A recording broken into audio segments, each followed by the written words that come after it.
Romans 16. Amen. I don't know if I'm ready to preach a little electric slide to keep doing it. All right, Romans chapter 16, verse 13 is all I want to go. Are you there? Amen. Everybody together, read it with me. Salute Rufus, chosen in the Lord, and his mother and mine. Father, help me say it, won't you? Lord, I stretch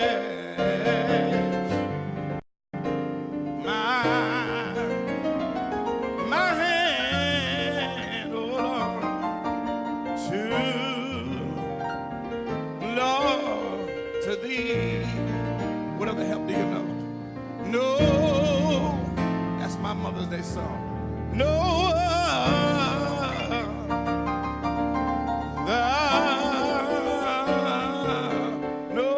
help. She didn't have no other help.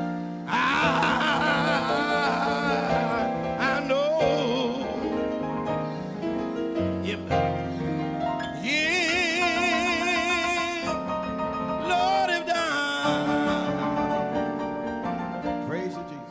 We withdraw. Hallelujah. Thyself, oh Lord, from me.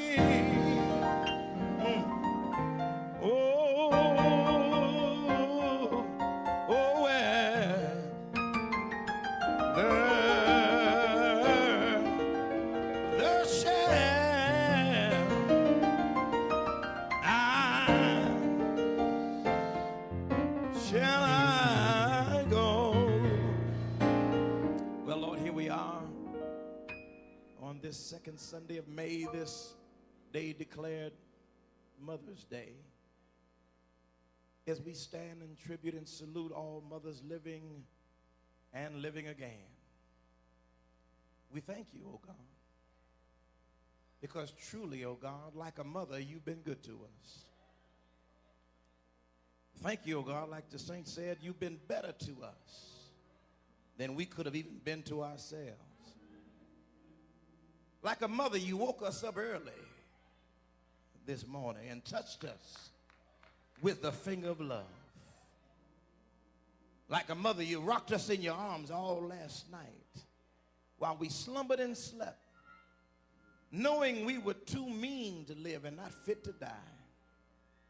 But you loved us in spite of us. Like a mother, you changed our dirty clothes by washing our sins away. Hallelujah. And giving us grace for another day. And now, like a mother, you prepare food for us. So, Lord, bless it, this bread that's been baked in heaven's oven.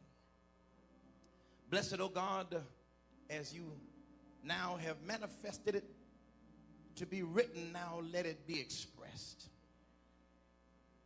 in someone's life so that they might have sustenance for the life they live. Bread of heaven, feed us till we want no more. The matchless, marvelous, majestic name of our Master Jesus, we do pray, and the people of God said, amen and amen. Amen. Hallelujah.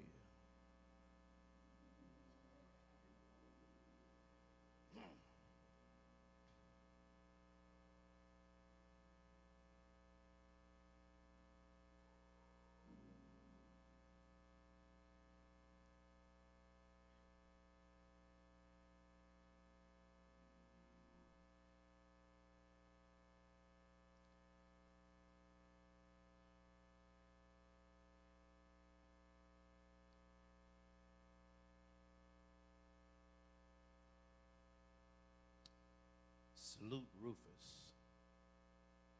chosen in the Lord, and his mother and mine. Another version reads it even better. It says, greet Rufus, chosen in the Lord.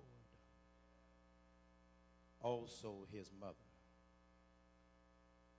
who has been a mother to me as well. Some of y'all should be running and shouting right there. I told y'all I found some. Revised Bland version. Tell Rufus what up. Glad he's still in the service. Tell his mama I said hey. And tell her thanks for being big mama to me.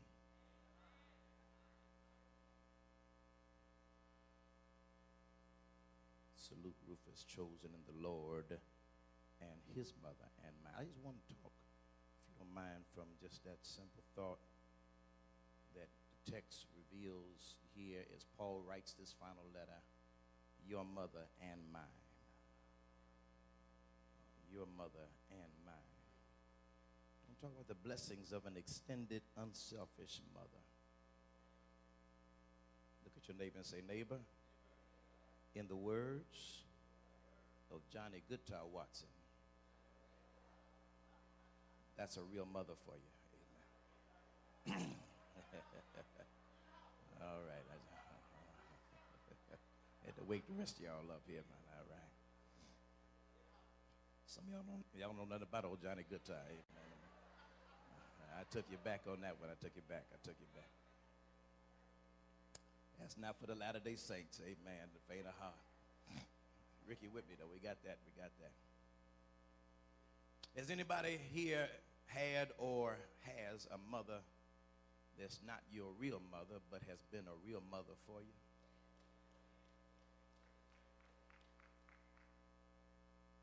Has anybody here had a mother that was so much a mother that she was your real mother, but she was not just your mother, but mother to a whole bunch of your crazy uncovered friends?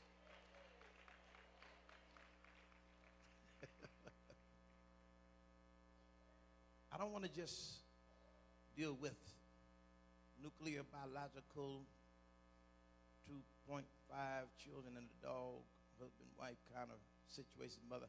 I want to talk about real motherhood and make sure that somebody who feels uncovered today, or because maybe you didn't have a mother for long, or maybe your mother you had for long, but she just didn't act like one for long, or maybe you just have lost one and you're longing for her. Now, let me just suggest to you that Paul gives us import today to help us to know that we can celebrate today even women who never had any biological children, who never married, never carried, but they are a real mother for you. I said they never married and never carried, but they're a real mother for you. Did anybody here live in or go to a house that seemed like a neighborhood community center? And your mama was the community center director?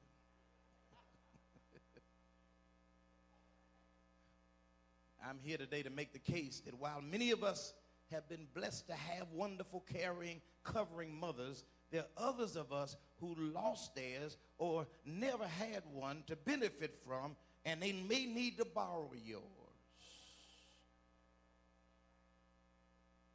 Has anybody had to benefit from borrowing one mother or a mothering spirit that was big enough to share to others?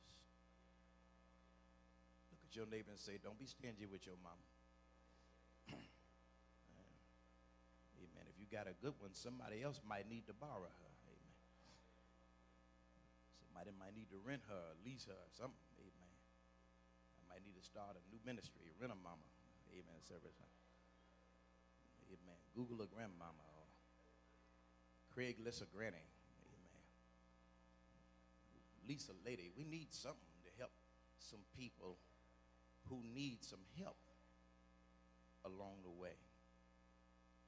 The text in which I've chosen today is Paul's salutatory letter to the Romans. It's a salutary closing epitaph While Romans is listed after Acts as the first of the Pauline letters, it was listed first but written last.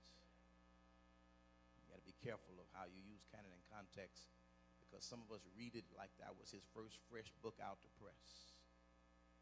But Romans was not his first book, but other than the letters to Timothy and Titus and others that he wrote, it was his last doctrinal book. It was out of this that he summarized, yes, Amber, all of the stuff that had to be said that he learned from his ministry.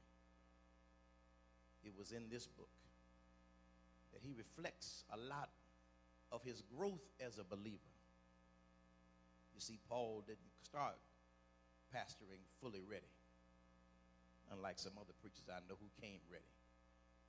You got to be careful of people who start ready and they know everything on day one. You got to be careful of people who've been here before. And as soon as they get started, they know everything they need to know to finish. Had a whole lot of graduations yesterday, and a lot of those graduates think that because they got a diploma now they finished. But if they read the program, it didn't say finishment, it said commencement. Commencement doesn't mean the end, it means beginning. It means you know just enough to know you don't know nothing, but you can get started learning something now. Yeah, Jesus, yeah. It means that you have been gathered in the kitchen and you got all the ingredients. Now get out in the world and do some cooking.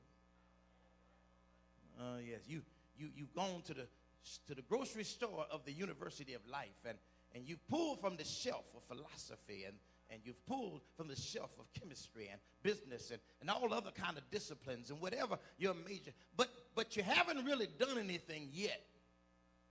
I know those tests made you feel like you've done something. I know that those teachers made you feel like you worked for something. I know those finals made you feel like that this is something you don't ever want to see no more. You ever hear somebody come through that test and say, I don't ever want to see no more?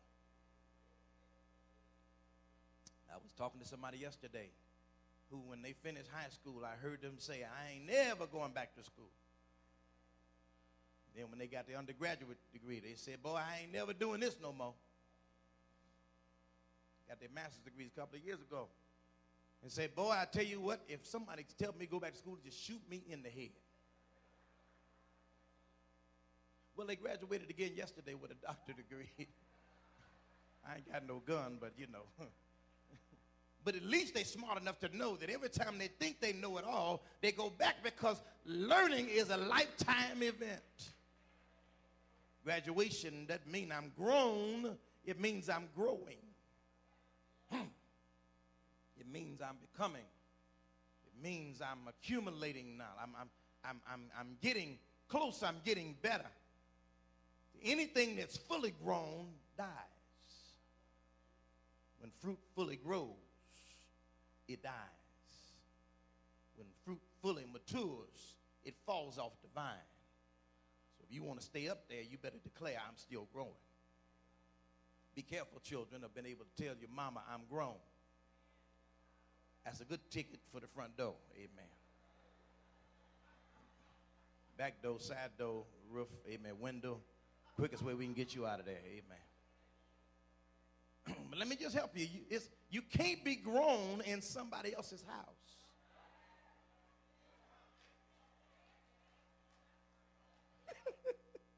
Let me try this side. I got too many kids on that side here. You can't be grown till you're gone.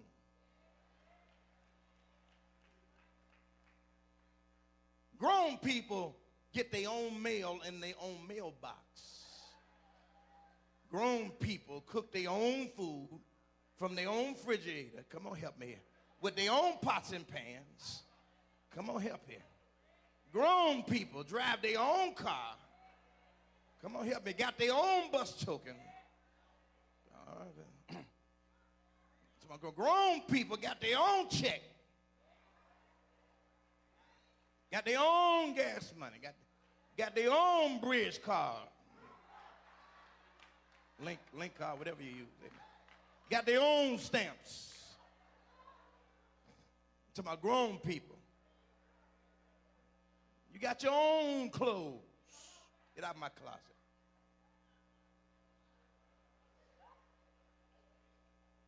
I don't care if we do wear the same size. Amen.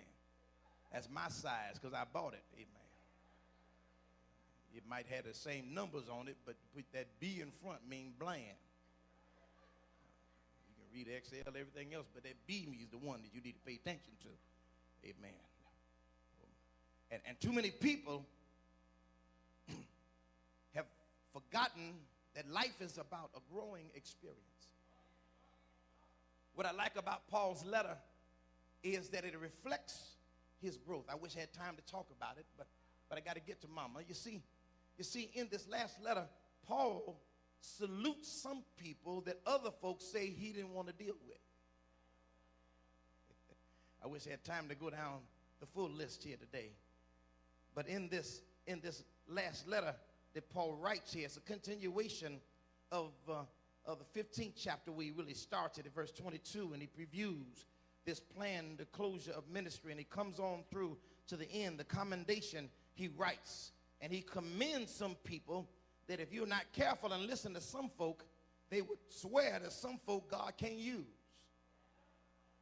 Now, if Paul is such a purveyor of God's inability to use women, he sure got a bunch of them in his letter. And all I can say is to you that if it was his theology in the beginning of his ministry, it's sure not his theology when he learned something. Sometimes you got to live a little while before you understand that sometimes the people maybe you once blocked might be your blessing. He commends some people here.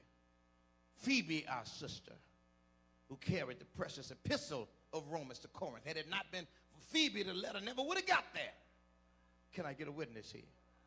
He salutes and leaves out of this doctrine mountain peak experiences that he does not deliberate on, but he talks from these letters and mentions no less than 28 of them by name. Can I get a witness? Some you know well, like that husband and wife team, Priscilla and Aquila. Kind of sound like Taria and Dante, like I married yesterday. They're going to be one day. Yes. He says, likewise greet the church. Watch this, that is in their house. Local houses were churches before they had buildings like this. He talked to them about the first convert and began to call names like Epaphras and Mary, who bestowed much labor on them. He listed many faithful helpers who helped him along the way. And for all of those people who want to declare that he said, let the women keep silence in the church, meant that women couldn't say nothing, then I don't know how he got such a long list of them that had to say something to help out his ministry. Sometimes we take situational verse and text and context and use them to fit what we've already predetermined is somebody's outcome. But Paul in this text is very clear that he was aided by many women. Not only that, he even shows and talks about women who aided Christ in his hour of need. When we knew that Judas betrayed him and others forsook him. He talked about Mary who was on the way to the cross. He talked about a Mary that was at the cross. He talked about a Mary that was at the burial. And then he talked about a bunch of Marys that showed up for the tomb. He talked about Andronicus and Junia, a couple possibly related to Paul. Talked about Amplius, Urbane, and Amplias. Each of them men who were tested but proven helpers and armor bearers. Talked about Herodian, talked about Aristobulus' household. Talks about the Narcissus household. Tryphenia and Tryphosa. Sound like somebody black people name. Amen. You know, when you got Tryphena and Tryphosa, that's I remember my wife told me one time that she had heard of different names of students that was in school, and I don't know if it was her or another person who told me about this couple of twins named Orangelo and Lamangelo. I said, that's unique.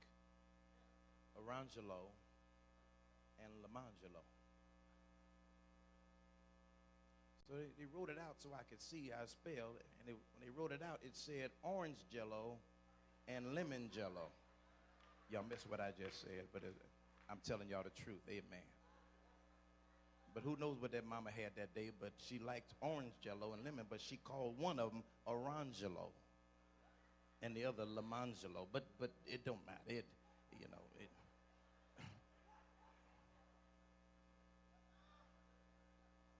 But I'm excited because if that ain't no black folks in there, I know one of them got to be, because he said, greet Rufus.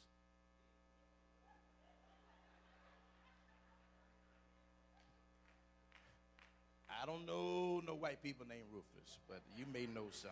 But most of the Rufuses I know were some brothers who were helpful, but I'm thankful that Rufus made the list. Can I hang my hat on Rufus for a minute? He said, salute Rufus, watch this, chosen in the Lord. And then he used this conjunctive word, and his mother and mine. Oh, that blessed me when I read that. Because when I thought about the hookup that he was using in the salutary closing, what Paul suggests as he elaborates on this relationship of Rufus, that it really wasn't Rufus that he was really addressing. It wasn't really Rufus he was giving the shout out to. It wasn't really Rufus that he was really commending, but he was using Rufus as a means to say, Rufus, tell your mama I said thank you for being mine too. Is there anybody in your life that you like to give a shout out to right now that helped you to be where you are today? Come on, take a minute and give them a shout out. Oh, don't just clap your hands, call their name.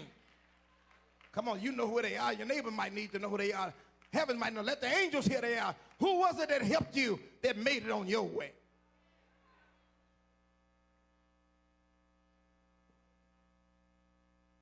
I'm thankful to God that beside Marguerite Blaine, who was my mama, sure enough, but I had to have some mamas when she wasn't around. Come on, help me here. Thank God for Miss Arnold.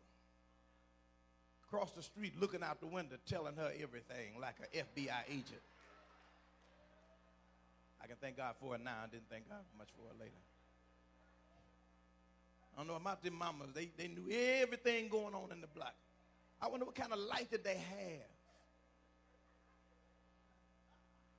I mean, you know, she could have trained Comey and every other FBI operative that there was. Because it seemed like every time I moved,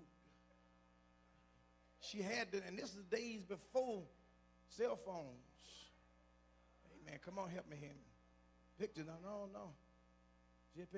She didn't even have ability. I don't even know if she could write real good, but she sure had a good memory. And she conveniently found a way to call my mama as soon as she got home. She didn't catch her on the straight line. They had something called a party line. You get on the party line, it'll be about 4 or 5 people on the phone already. You have to wait your turn. Amen. Y'all don't know how good y'all got it with these individual cellular phones. You had a party line, man. Excuse me, young people. There's a phone. First of all, phone we had a cord wrapped around like this, you know, and it attached to the part you talking to. You may have seen one of those ancient things around.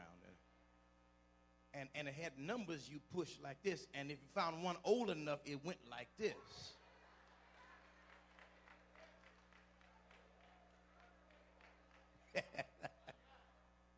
Somebody say rotary. Hey, man. You get on that phone to get to talking, and you pick it up, there might be some people on the line because we had to share phone lines. Miss Arnold get on there, and she happened to always know when Mama had the phone. Amen. This was 50,000 years ago, but I still remember that in the Drexel 34679. Amen. The first two letters was the name of something. Amen. Y'all ain't lived long enough to tell me. DR3. Amen. 467. But we was on the Drexel connection. Amen. Area code 312. Before there was a 773. And we would think we got away with something, but Miss Arnold would be talking to Mama casually. Yeah, Miss Margaret, you doing all right? Yeah, yeah, well, I've just been sitting here in the window looking out.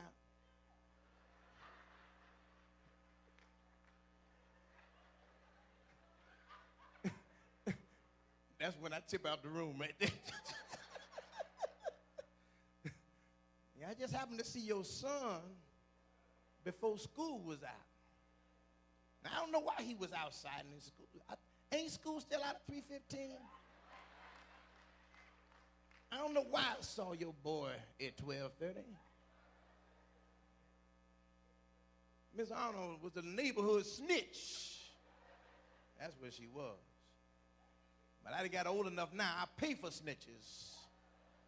Because if we had more of them, the neighborhood would be a whole lot better.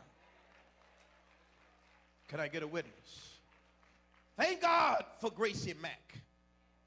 She didn't live across the street. She lived upstairs. Amen. And with whatever Miss Arnold didn't catch on the street,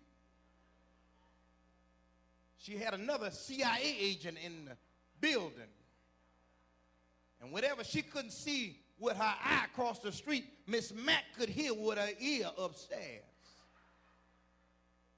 I think that woman had a cup to the floor or to the door or something, but she knew stuff we said that I don't even know. And remember, I said it half the time. But between them ladies, they would catch us with stuff or planning stuff better than any operative could catch a terrorist before an activity. They kept us in line before we got a whipping on our behind. Thank God for your mother and mine. These women weren't paid informants. These women didn't ask God for immunity before they talked. These women did not need any special favors or faithfulness to do what they did. But they understood that if they didn't do what they do, then mamas wouldn't be able to have help on the job they do. Why? Because I don't care how good a mama you are, you ain't that good. You couldn't raise your children by yourself. You couldn't do all you did by yourself. I don't care how good they say you are now. You had some faults along the way. You had some problems along the way. You did some stuff along the way you wish you had an eraser and could correct. You said some things you shouldn't have said. You didn't say some things you should have said. You ain't a perfect mama, so turn your hat back straight.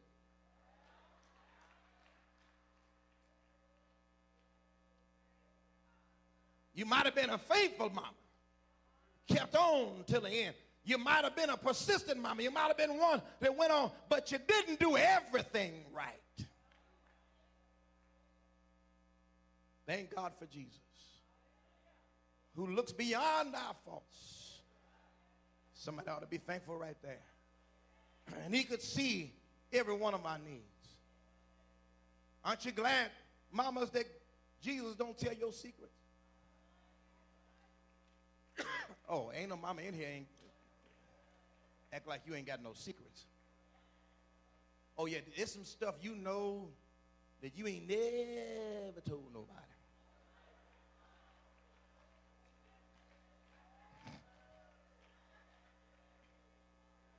My church clerk smiled at me real big right now.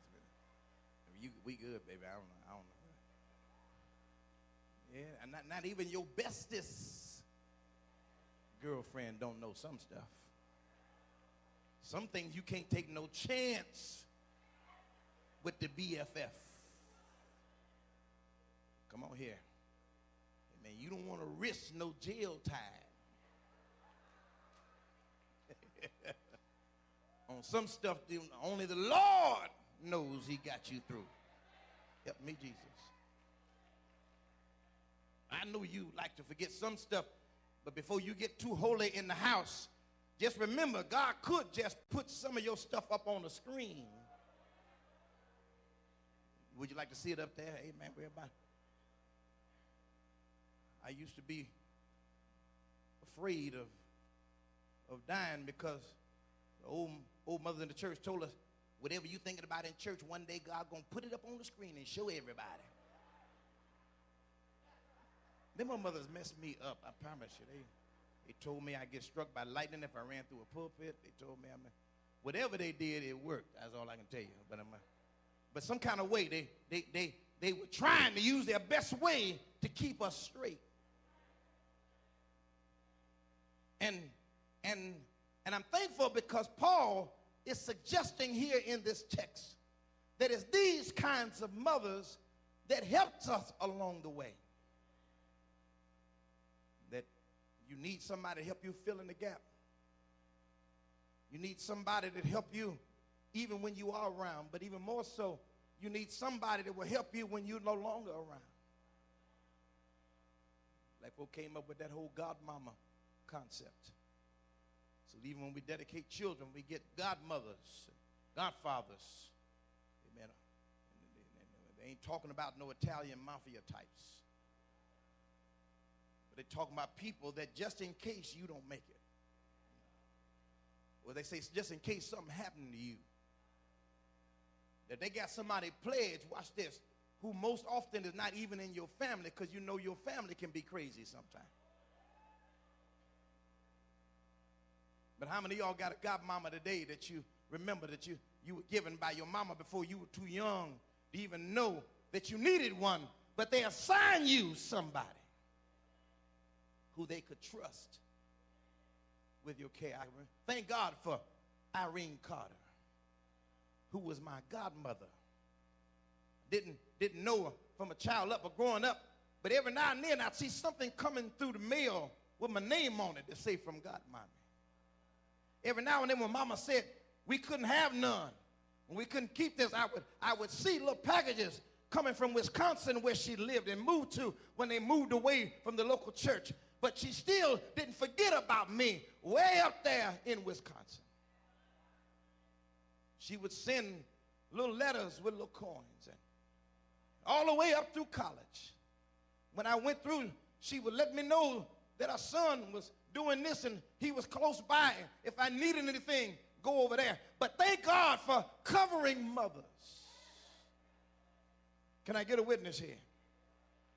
All of my siblings were assigned some woman that was able to look after them. And every one of them were church women who mama knew in church and could trust. Miss Benning for my sister. Can I get a witness here? Hallelujah. I remember Miss Johnson for my brother.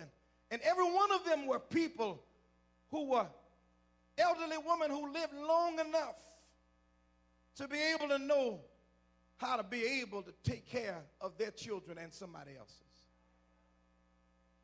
But today I want to say to you that you ought to live so well that somebody else ought to want you to be their mama. Question I need to ask you today is not who your mama is, but who wants you to be their mama.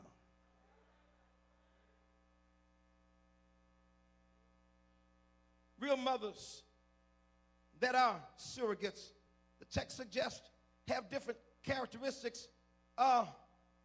One thing we can detect of them is they're courageous. Somebody say they're courageous. You see, this must have been a courageous woman.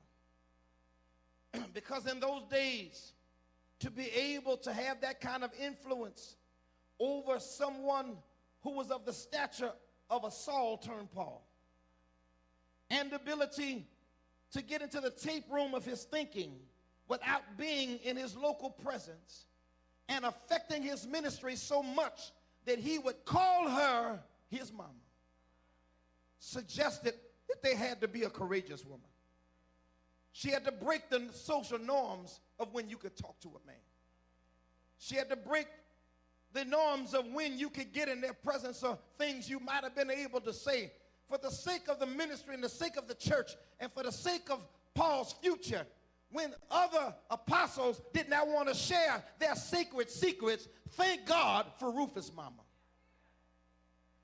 When there were people who closed the doors in Bithynia and Troas, and those who had him depressed down by the sea, thank God, hallelujah, for Rufus' mama.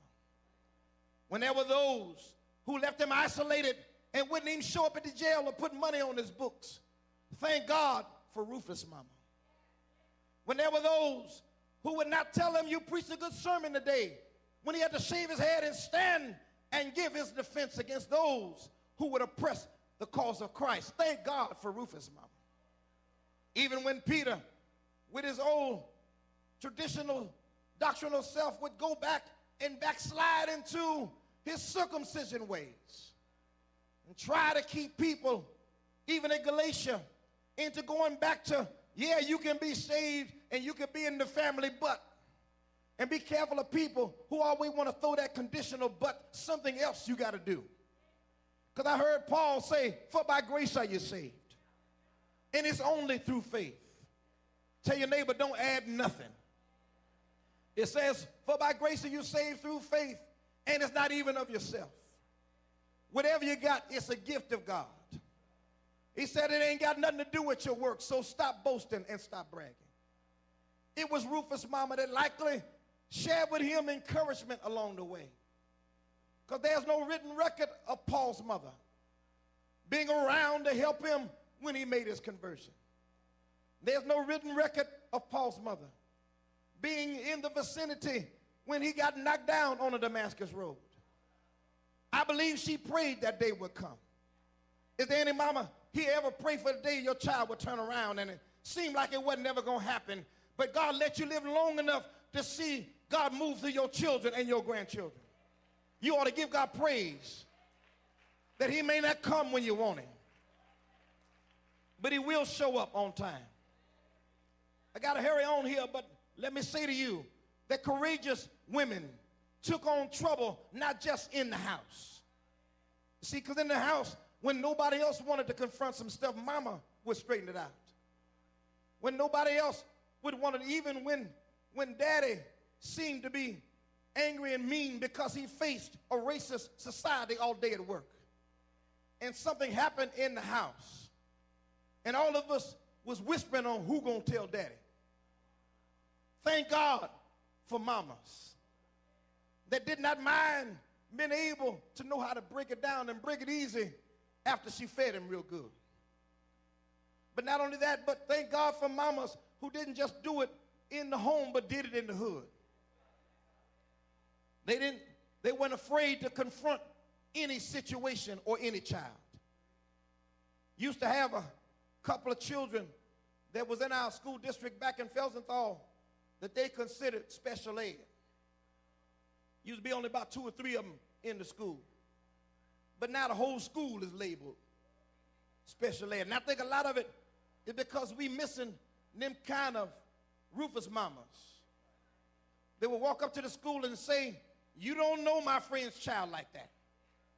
She at work, she can't get up here, but you need to leave that boy alone because you need to know that his mama expects more out of him. His mama can handle him when nobody else can handle him.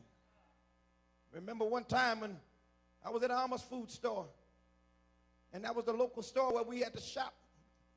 My daddy worked at A&P, worked his way up there, but sometime A&P was a little too high on the hall. So we had to go down to the local, 5 and dime store. The Aldi's of that day.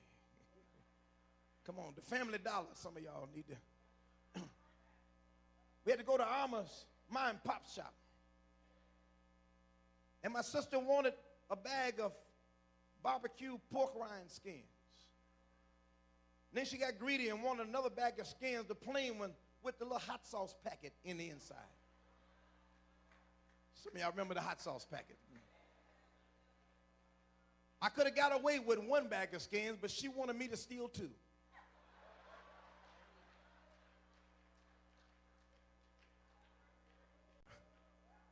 The lining in my coat was ripped out. Stuck one bag of skin down at the bottom. But that other one she wanted, you see, your greed always messes you up. Stuck up to the top where it was a little noticeable, so when Mr. Sam came around the store greeting all the customers, they used to come out the booth and talk to people. And when he was greeting all the customers, he was patting me and saying, "Hey, little Steve," and he hit me and heard a little crunch in my chest. I tried to play it off and say, "Yeah, that little condition I'm having here, you know." Like I was coughing or something. He patted it again and he said, "What you got in there?"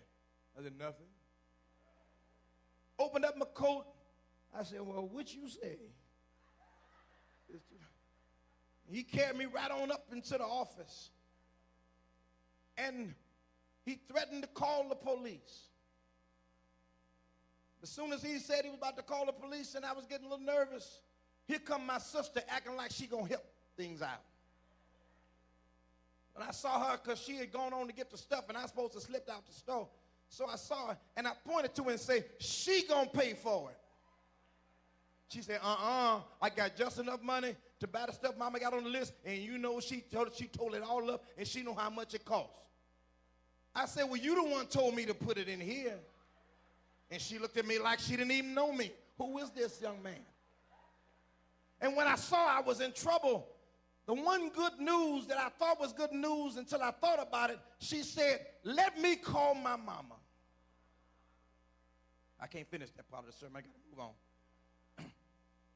Because when I think about what my mama did to me when she came walking in that store swinging that belt with that duster on with a safety pin in it, flip-flop house shoes on, flapping in the store, talking about, "Where is he?" Come on. But real mamas did not wait till you got home. Come on.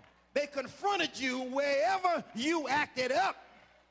I wish I had some more real mamas in here. If you acted up in the store, she got your butt in the store. I was in the store one time, and this lady was shopping with her child, and she was of a different persuasion. Child asked her, "Could you have something?" Mama said no. Little white baby fell out in the store and got to crying and kicking. And I saw this black woman who was down the aisle with her cart. And she looked and she was waiting for the other mama to handle her business. But the other mama was trying to ignore it like nothing was happening. The child kept on kicking, and every now and then she could say, get up, sir. Get up, George, get up. And the mama, what did she say? Get up. And I'm down around the corner, and I keep hearing her mumbling stuff to herself. You ain't gonna do nothing? This woman was like she was going through a change. Like Wonder Woman, you know. She was mild-mannered shopping, but it was almost like I saw her starting down the aisle and then back herself up and then start down again. But she was like, if that mama ain't gonna do nothing, let me put some Rufus mama on me. I'll show you how to get that little boy up out that floor. Is there anybody here that has somebody that didn't mind? Somebody say they were courageous. They could walk into crack houses and say, "Jimmy, you come on up out of here. Come on, help me." When Daddy was afraid to come to the door, tell my, "Well, yeah, he'll be on home." Mama would walk up and say, "Oh, you come out of here. John Queese, get on out of here." They'd walk into dope dens. They'd walk into prostitute houses. They'd go into strip clubs and wasn't planning on making it rain.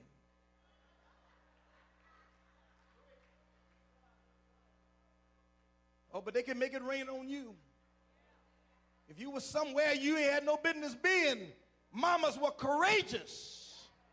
It took a courageous woman to help Paul. Not only that, it took a contagious woman. Somebody say they're contagious. Yes, they go beyond the boundaries because they don't mind letting their motherhood rub off on somebody else. You see, yes, you need that courageous kind of mother who helps so much that another mother who don't know how to mother can watch her and learn how. They had a mothering spirit that you could catch like a cold. Who benefits from your mothering ways?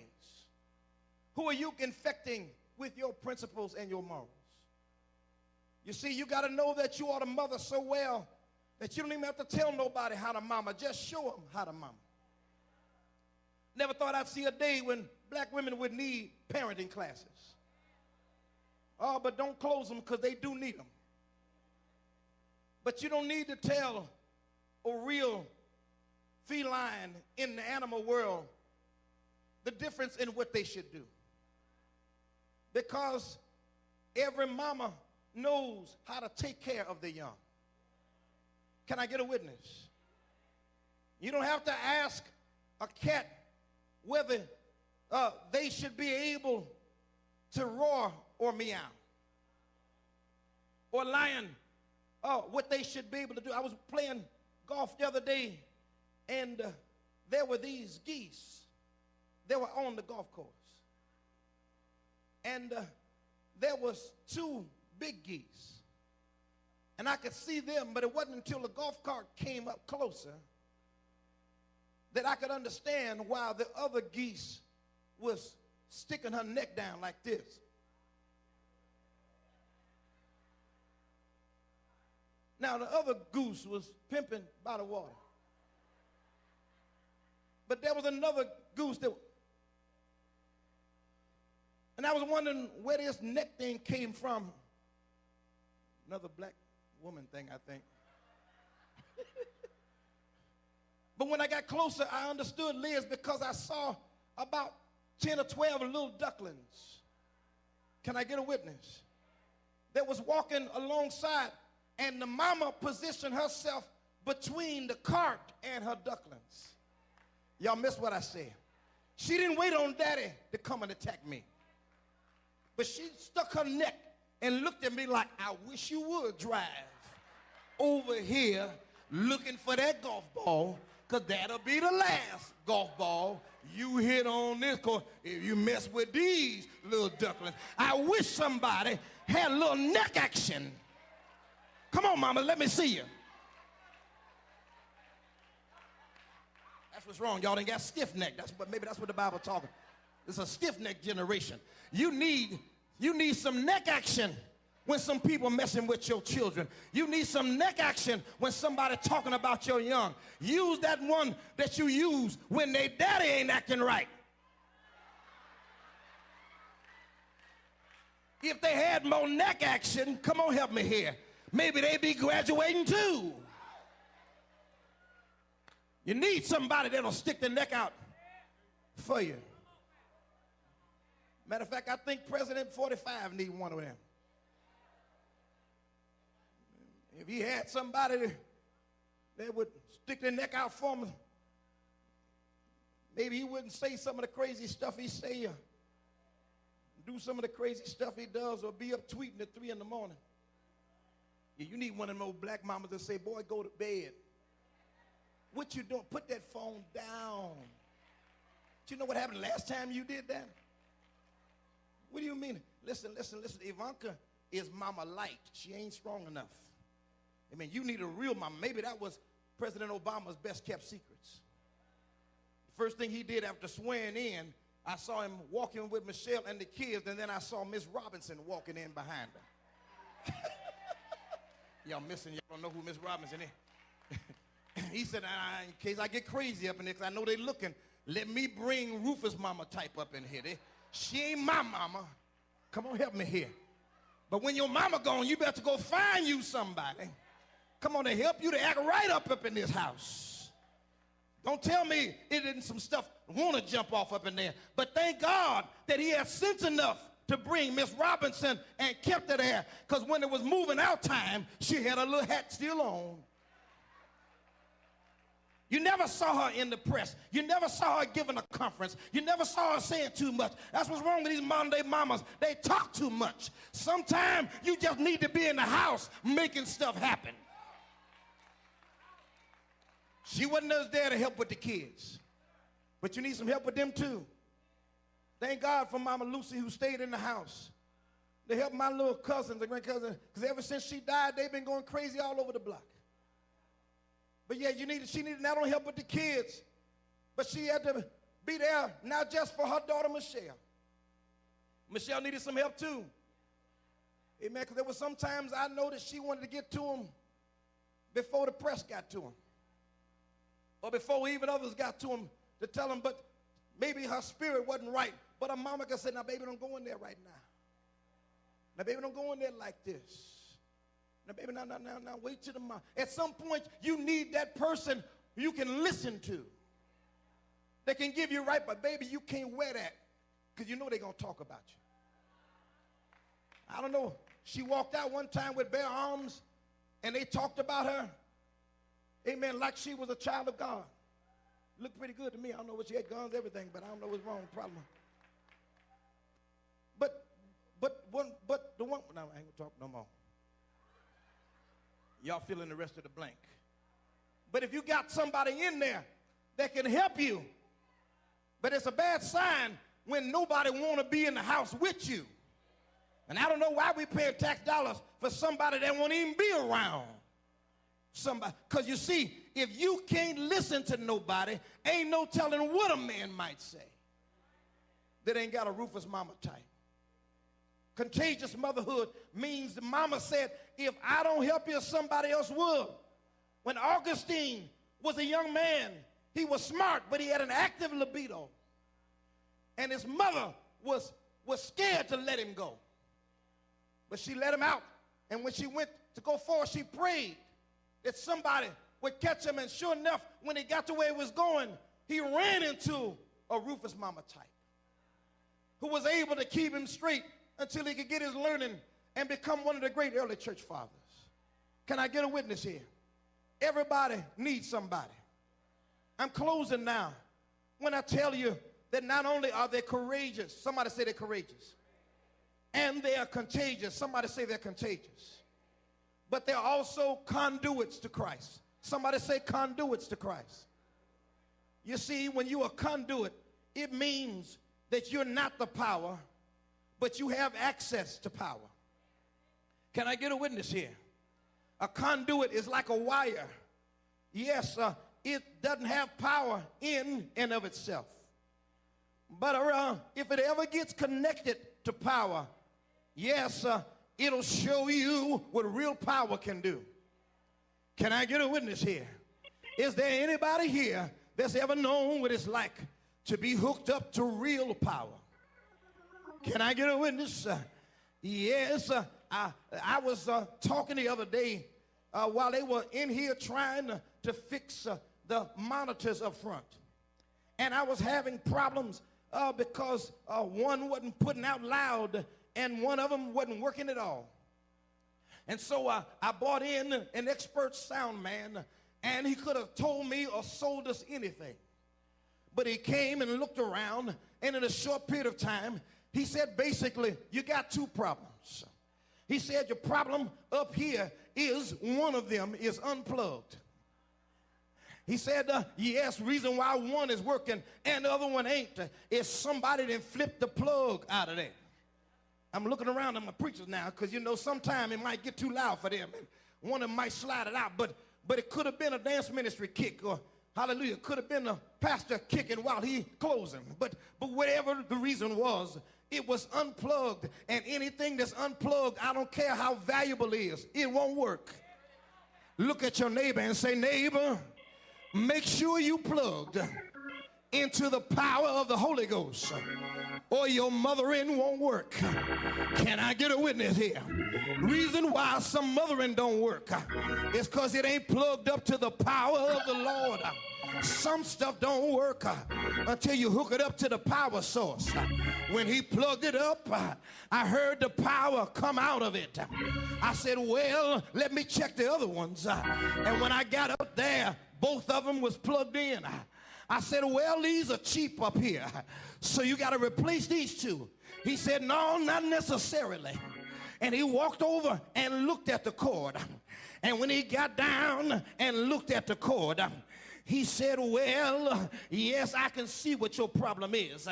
He said, this little cord you see right here, he said, it looks like it can work. But this is a cheap $19 guitar cord. There's somebody that's stuck in here that's trying to make this thing work.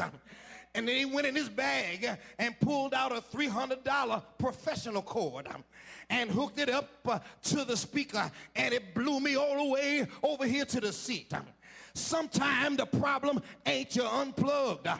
Sometimes the problem, you're just a cheap imitation of the real thing. Can I get a witness here?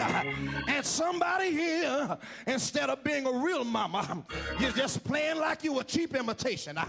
You want to be mama in the morning, but you want to be hoochie mama in the evening. Somebody say you're just a cheap imitation. You cook something hot in the morning, and you're dropping like it's hot in the evening. Somebody say you a cheap imitation. Can I get a witness here? Is there anybody here that knows a mama that can raise their daughter in public and they want to run with their daughter in private? Can I get a witness? But a real mama is a mama in the morning. She's a mama in the noonday. She's a mama in the evening. And she's a mama in the midnight hour. Can I get a witness here? I'm out of here, y'all. But is there anybody glad that you got a real mother for you? Is there anybody here that's glad you got somebody that'll stick closer to you than a mother and a brother?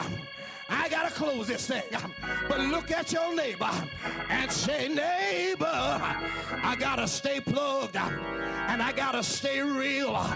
Is there anybody here that's thankful for a real mama and want to stay connected? I used to wonder why my mama and grandmama would get up early in the morning and I hear them talking, but wasn't nobody in the room. Can I get a witness? I hear them speaking, but daddy wasn't gone in the room. He'd already gone.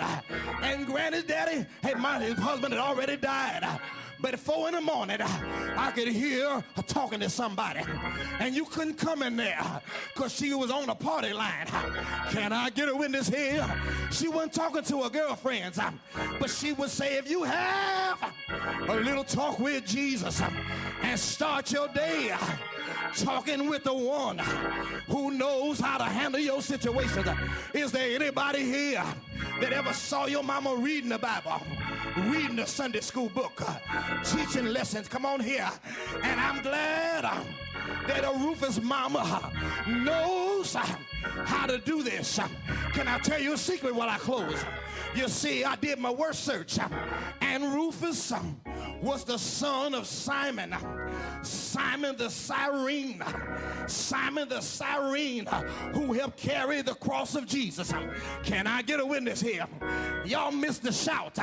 I said Rufus had to be a young black brother because his daddy was from Libya, and Libya is in Africa. And over in Africa, them mamas know how to raise their family. They know how to raise their children.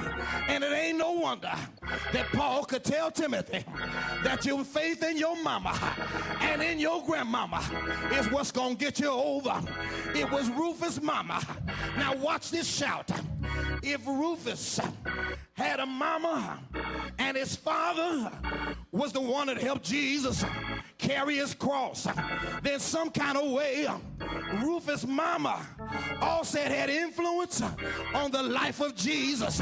Is there anybody here that's glad to know that your name never got to be in the gospel? Your name don't never have to be mentioned. Your name don't never have to be written down. But if you're a real conduit, somebody is going to thank you one day.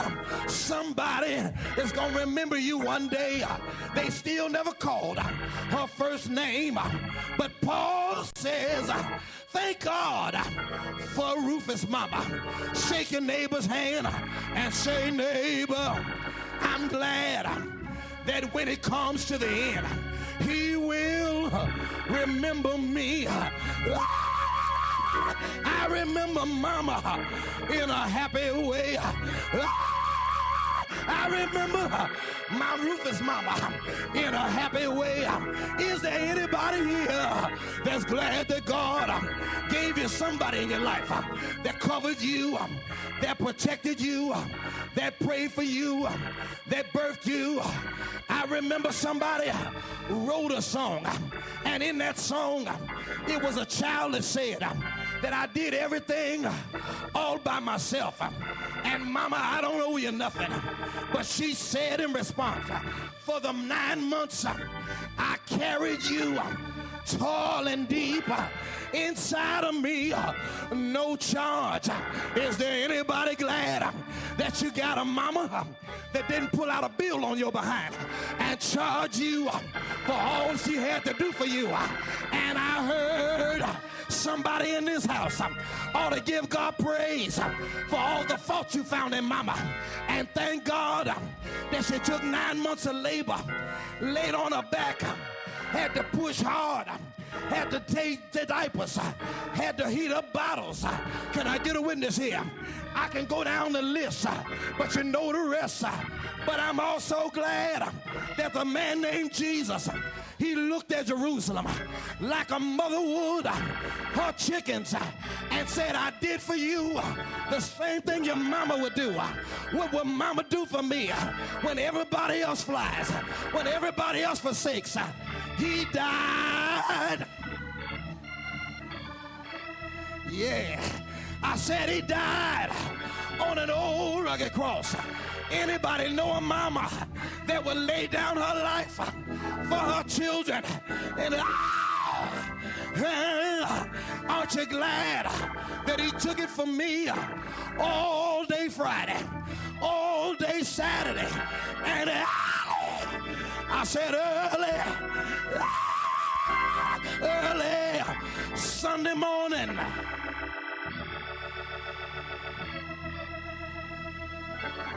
Like my mama, he rose early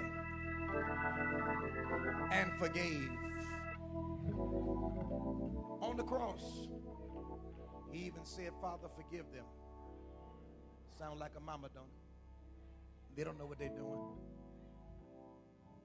On the cross, he could ignore somebody who was selfish and pretentious and look at somebody who was trying, even though they was a thief that didn't deserve it, and say, this day, come on, you come to my house. Like a mama, he saw a son who was a young disciple, an armor bearer, one left after 11 fled. And he saw his real mother, who was standing there now looking, wishing she could get up on that cross and take his place. Wishing that she could go and talk to government officials herself and say, y'all take my boy down. He didn't do nothing to none of y'all. Take me. I've lived long enough. But Jesus stopped his mama before she went too far and said, son, there's your mama. You need one. Take an extended, unselfish. Mine can be yours, mama. Mama, I know it looks like you're losing a son, but the truth is you're gaining a whole bunch of them. Because of what I'm doing on the cross, you're going to have a whole bunch of people at your house. And there's a whole lot of people across the world that's going to call you by your name because of the mother you have been to me. And how many call Mary's name today? Because of the way she covered her son. I say to you, whoever you are, wherever you are, the power of your influence is to be able to say, like Paul said in his closing letter, writing after all the doctrines of the church he wrote, he said, tell Rufus that I'm glad he was chosen, not, watch this, not of the Lord, but in the Lord. That is, you listened to your mama, and you got in church. You got yourself right. Chosen in the Lord, and I'm thankful for your mother and mine. Doors of the church open.